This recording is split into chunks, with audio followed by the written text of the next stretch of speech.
Pernah nggak sih Anda ngerasa ada luka yang nggak kelihatan dari cara Anda dibesarkan dulu? Atau mungkin sebagai orang tua, Anda malah khawatir jangan-jangan akan mewariskan pola yang sama ke anak. Nah, hari ini kita mau ngobrolin topik yang seringnya nggak diucapin, tapi dampaknya terasa banget, pola asuh toksik.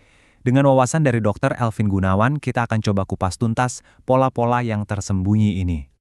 Oke, kita mulai dari sini ya. Kutipan ini tuh nangkep banget sebuah tekanan yang mungkin familiar buat banyak orang.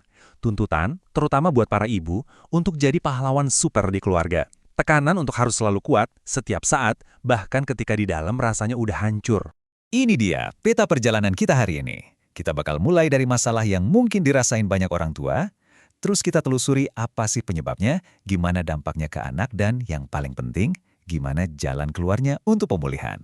Jadi, stres jadi orang tua itu, jauh lebih dalam dari sekedar daftar kerjaan yang gak ada habisnya. Ini tuh tumpukan beban yang gak kelihatan. Tekanan buat besarin anak, ditambah luka masa lalu kita sendiri yang belum sembuh, dan kadang masalah dari pasangan yang ikut-ikutan jadi beban. Coba deh lihat di media sosial kan, kelihatannya jadi ibu itu bahagia terus. Tapi di balik layar banyak banget yang berjuang dalam diem. Ada tekanan sosial untuk nikmati aja setiap momen yang justru bikin orang tua ngerasa bersalah dan sendirian pas mereka lagi capek atau kewalahan.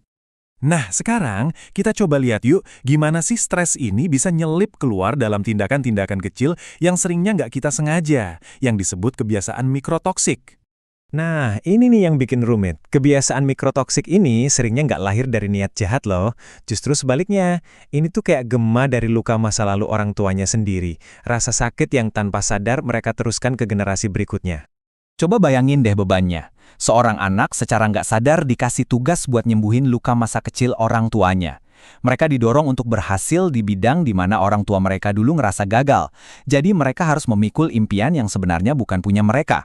Oke, biar lebih kebayang, kita fokus ke salah satu pola yang paling umum dan jujur aja, paling merusak, yaitu pola asuh dari orang tua yang narsistik.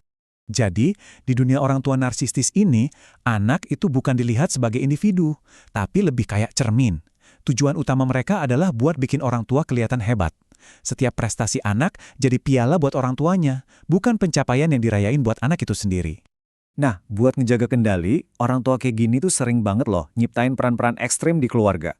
Ada anak emas yang selalu dipuja-puja dan nggak pernah salah. Dan ada kambing hitam yang jadi tempat buangan semua kesalahan dan masalah keluarga. Salah satu senjata emosional yang paling ampuh di pola asuh ini tuh namanya guilt trip. Ini adalah kemampuan untuk bikin anak merasa bersalah terus-menerus sebagai alat buat mengontrol mereka. Ini nih, contoh klasiknya. Gimana pengorbanan orang tua itu bisa diubah jadi senjata buat ngontrol pilihan hidup anaknya. Kasih sayang jadi kayak transaksi yang harus dibayar kembali dengan kepatuhan. Terus dampaknya apa? Nah, pola-pola kayak gini tuh bakal membekas seumur hidup. Luka yang didapat pas kecil itu nggak hilang gitu aja pas kita dewasa. Anak-anak yang tumbuh di lingkungan kayak gini seringnya bawa beban berat sampai mereka dewasa. Mereka berjuang sama kecemasan yang dalam banget. Dan selalu ada suara di kepala yang terus-terusan bilang, aku nggak cukup baik. Nggak peduli seberapa keras pun mereka udah mencoba.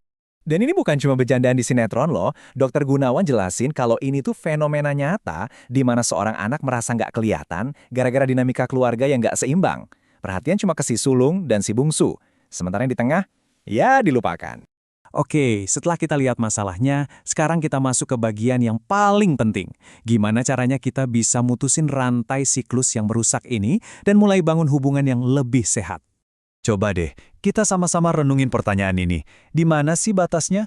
Mengingatkan itu kan tujuannya ngajarin tanggung jawab. Misalnya, hemat ya karena cari uang itu sulit. Tapi kalau memanipulasi, itu beda lagi. Itu nuntut kepatuhan demi keuntungan orang tua, pakai pengorbanan sebagai senjata. Terus gimana cara mulainya?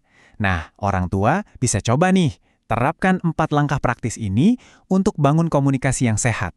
Kuncinya sebenarnya sederhana. Dekati anak dengan rasa ingin tahu, bukan dengan penghakiman. Terus, gimana kalau posisi kita sebagai anak yang udah dewasa dan lagi dalam proses penyembuhan? Langkah pertama adalah cari bantuan profesional untuk memproses masa lalu. Kemudian, belajar bikin batasan yang jelas, komunikasiin ke pasangan, dan jadilah benteng yang melindungi keluarga kecil Anda dari pola-pola lama. Dan kutipan ini, benar-benar jadi pengingat yang kuat banget. Ini tentang mengubah cara pandang kita. Anak itu individu yang utuh, punya jalan hidupnya sendiri, bukan kendaraan buat menuhin impian kita yang gagal atau investasi buat hari tua. Jadi, poin terpenting yang bisa kita bawa pulang dari sini adalah tujuannya itu bukan jadi orang tua sempurna. Nggak ada yang sempurna kok. Mengakui kesalahan dan mau berubah, itu udah kemenangan terbesar. Sebagai penutup, coba kita lihat pertanyaan ini. Menyembuhkan luka diri itu bukan beban. Itu adalah sebuah warisan. Warisan pemulihan yang kita berikan bukan cuma untuk anak-anak kita, tapi untuk semua generasi yang akan datang setelah mereka.